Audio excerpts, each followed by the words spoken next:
बिस्मिल्लाहिर्रहमानिर्रहीम। जियो न्यूज़ की खबर के मुताबिक मोदी सरकार ने सैन तास मादे के तहत दरिया तवी में जम्मू के मुकाम पर मुमकिन बड़े सैलाब से पाकिस्तान को आगाह कर दिया है। ऑपरेशन संदूर में शर्मनाक शिकस्त के बाद इंतहा पसंद मोदी सरकार ने सैन तास मुआहदा मुअत्तल करने की जो गीदड़ बबकियाँ दी थीं, उसके बाद ये पहला राब्ता है। मुअज़्ज़ज़ नाज़रीन, इस हवाले से दो पहलू काबिल गौर हैं कि अचानक भारत के रवैये में इतनी बड़ी तब्दीली कैसे आई। कुछ ना कुछ पसे पर्दा ज़रूर हुआ है। इसकी दो वजूहात हो सकती हैं। फ़र्स्ट ऑफ़ ऑल, ऑपरेशन संदूर में इबरतनाक शिकस्त के बाद मोदी सरकार के पास अब पाकिस्तान पर हमला करने की सकत नहीं है।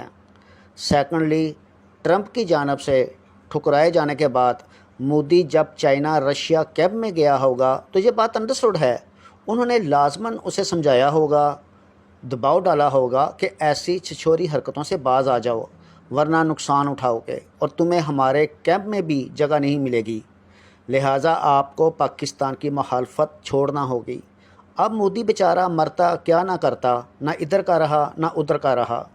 तब बेबस मोदी ने कहा होगा कि ठीक है जहाँ पे ना, हम आपकी बात मान लेते हैं। सच ही किसी ने कहा, धोबी का कुत्ता न घर का न घाट का। वैसे आपस की बात है कि यह कोई मुबालगा राय नहीं।